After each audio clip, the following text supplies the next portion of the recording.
ويل للمطففين الذين إذا اكتالوا على الناس يستوفون وإذا كالوهم أو وزنوهم يخسرون ألا يظن أولئك أنهم مبعوثون ليوم عظيم يوم يقوم الناس لرب العالمين كلا إن كتاب الفجار لفي سجين وما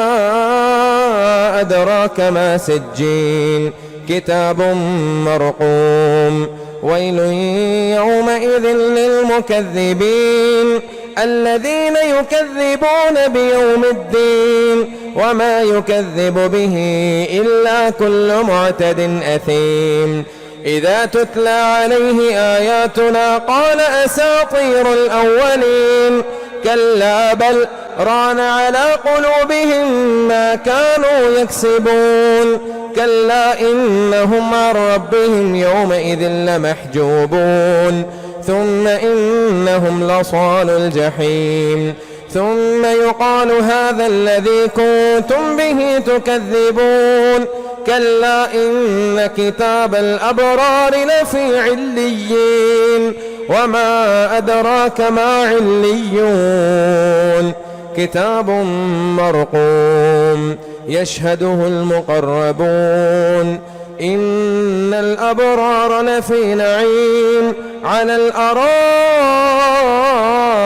ينظرون تعرف في وجوههم نضرة النعيم يسقون من رحيق مختوم ختامه مسك وفي ذلك فليتنافس المتنافسون ومزاجه من تسنيم عينا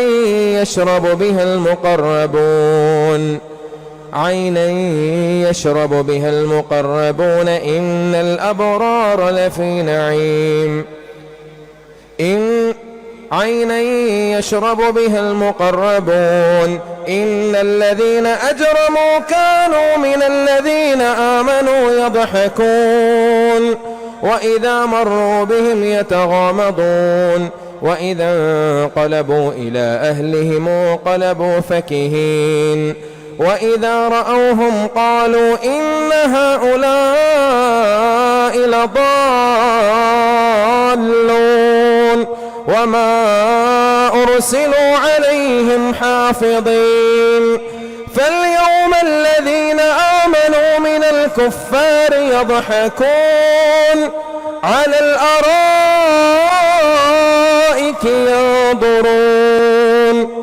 هل ثوب الكفار ما كانوا يفعلون. بسم الله الرحمن الرحيم. إذا السماء انشقت وأذنت لربها وحقت وإذا الأرض مدت وألقت ما فيها وتخلت وأذنت لربها وحقت يا أيها الإنسان إنك كادح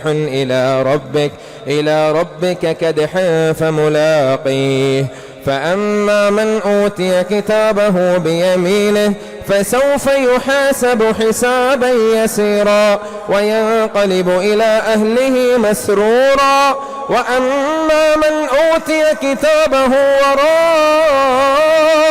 ظهره فسوف يدعو ثبورا ويصلى سعيرا إنه كان في أهله مسرورا إنه ظن أن لن يحور بلى إن ربه كان به بصيرا فلا أقسم بالشفق والليل وما وسق والقمر إذا اتسق لتركبن طبقا عن طبق فما لهم لا يؤمنون